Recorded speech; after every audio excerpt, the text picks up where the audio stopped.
warahmatullahi wabarakatuh. Kembali lagi bersamaku Devi di channel Devi Fauzia yang akan selalu membahas seputar pengalamanku selama aku terkena GERD dan psikosomatik. Aku ucapkan banyak-banyak terima kasih kepada teman-teman sekalian yang telah selalu setia nonton videoku dari awal sampai akhir, tidak di skip-skip. Terima kasih juga telah like serta subscribe channelku, dan juga yang telah komen di kolom komentar. Aku ucapkan banyak-banyak terima kasih. Semoga dengan kalian menonton setiap video sharingku, kalian lebih termotivasi lagi untuk lebih sehat dari kemarin, agar tidak terlalu panik lagi, tidak terlalu takut lagi gitu ya teman-teman ya. Bagi kalian yang baru nonton videoku, silahkan di subscribe channelku dan di like serta komen di kolom komentar. Jadi aku masih butuh dukungan like dan subscribe dari kalian agar aku lebih semangat lagi membuat video sharing. Semoga apa yang aku sharing ke kalian itu membantu proses pemulihan kalian.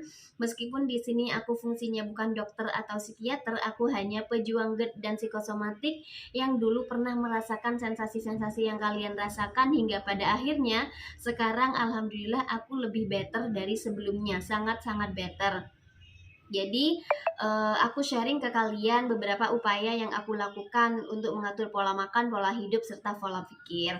Jadi hari ini aku akan jawab beberapa pertanyaan kalian di kolom komentar. Tidak semuanya aku bacakan, tetapi semoga ini mewakili pertanyaan kalian semua dan semoga jawabanku bisa diterima oleh kalian teman-teman. Jadi benar-benar jawabanku ini berdasarkan pengalamanku pribadi teman-teman. Aku di sini bukan sebagai dokter atau psikiater gitu ya teman-teman ya.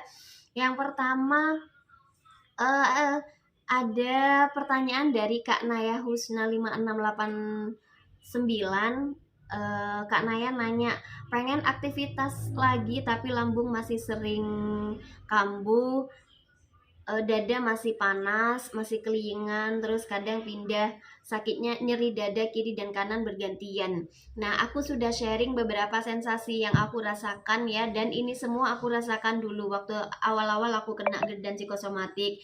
Ada kelingan, terus heartburn. Memang heartburn itu dada panas memang merupakan ciri-ciri dari GERD ya, bukan MAH. Jadi asam lambung kita yang naik gitu teman-teman. Terus nyeri dada kiri dan kanan secara bergantian, kadang tembus sampai belakang, itu juga pernah aku rasakan teman-teman. Nah, ternyata yang kelingan itu memang erat hubungannya dengan, setelah aku konsul ke dokter yang biasanya aku periksa, katanya kelingan itu atau pusing itu memang erat kaitannya dengan pencernaan teman-teman. Jadi berdasarkan pengalamanku setelah aku tahu itu, ternyata memang kita harus menjaga pola makan kita, mengatur pola makan kita dulu. GERD-nya itu asam lambungnya difungsikan seperti sedia kala dulu ya. Jadi setelah asam lambungnya enakan, maka kelingannya akan hilang teman-teman, percaya deh. Karena aku juga gitu. Ketika aku kelingan, maka biasanya disertai dengan mual. Nah, mual itu merupakan tanda-tanda kalau GERD kita lagi naik, asam lambung kita lagi naik. Jadi kita harus jaga pola makan sehingga asam lambungnya tidak bisa berfungsi seperti sedia kala. Insya Allah kelingannya juga akan hilang teman-teman, tidak kelingan lagi. Dan untuk nyeri dada ini ya, karena memang pasien psikosomatik ini banyak mengalami sensasi-sensasi aneh. Aku juga pernah merasakan itu, tetapi biasanya bedanya sensasi-sensasi yang kita rasakan itu meskipun selama bertahun-tahun itu tidak permanen teman-teman. Maksudnya tidak dalam 1 kali 24 jam kita merasakan kelingan, itu sepertinya tidak. Nyeri dada kiri dan kanan selama 24 jam itu tidak ya. Biasanya sakitnya itu gantian, setelah kelingan paling tidak beberapa menit, habis itu hilang. Lalu nyeri dada kiri dan dada kanan, setelah itu hilang. Kalian juga seperti itu yang penderita psikosomatik pasti, karena aku juga seperti itu teman-teman. Jadi tidak permanen sakitnya, pindah-pindah gitu ya. Tapi karena banyaknya sensasi yang kita rasakan serta terus menerus, jadi membuat kita semakin panik, semakin takut. Sensasi yang kita rasakan ini merupakan gejala dari penyakit yang aneh. Apalagi kalian yang sudah didiagnosa oleh kalian kalau kalian hanya terkena GERD dan psikosomatik, gangguan kecemasan, percaya saja ke dokter kalian, tidak usah ngeyel lagi. Jadi cukup memperbaiki pola makan, pola pikir, serta pola waktu makan. Jangan terlalu cemas lagi, jangan terlalu panik lagi. Banyak di luaran sana kok yang mengalami sensasi seperti kita. Jadi kita tidak sendirian teman-teman, sehingga ketika kita sudah tidak terlalu panik dan takut, insya Allah meskipun sensasi datang bertubi-tubi itu kita akan cuek teman-teman. Jadi kuncinya sadar, sabar, dan ikhlas itu teman-teman. Seperti di videoku sebelumnya, silakan ditonton. Nah, selanjutnya ada pertanyaan juga dari Ibu Yuliani 9401. Terima kasih Bu Yuliani. Katanya dia pernah merasakan hal yang seperti aku rasakan sampai sekarang. Sensasinya sering datang, tetapi sekarang sudah tidak terlalu sering. Wah, Ibu Yuliani berarti sudah berada di fase kesembuhan kalau menurut saya, Bu. Jadi saya sudah sharing tanda-tanda sebenarnya kita sudah sembuh, tapi karena masih ada trauma, karena penyakit gejala-gejala psikosomatik ini sensasinya banyak yang hadir di tubuh kita selama bertahun-tahun, jadi kita mengalami trauma sampai kita tidak tahu kita sudah sembuh apa belumnya. Jadi ketika sensasi sudah mulai berkurang itu merupakan ciri-ciri kalau kita sudah berada di fase kesembuhan. Jadi semangat sedikit lagi Ibu Yuliani. Selanjutnya dari Ibu Puji Mulyaningsih, dulu saya juga sering mengalami, alhamdulillah sudah sembuh dan tak kambuh lagi.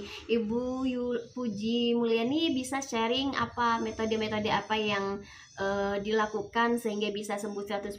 Jadi kita juga bisa mengambil ilmu, bisa sembuh juga seperti Ibu Puji. Selanjutnya dari Kak Febrian Boboto. Assalamualaikum Kak, dulu perut sering bunyi nggak? Bukan bunyi sendiri tapi kalau digerakkan katanya. Jadi aku juga sharing ke kalian beberapa sensasi yang aku rasakan selama GERD dan psikosomatik. Salah satunya perut sering bunyi meskipun kita tidak dalam keadaan lapar.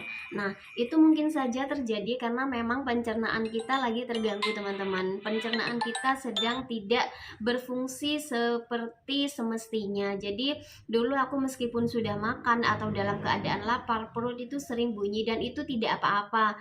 Tidak apa-apa sekali teman-teman. Jadi cukup diperbaiki pola makannya lagi. Makanan yang dipantang itu jangan dimakan dulu jika GERD-nya masih parah teman-teman.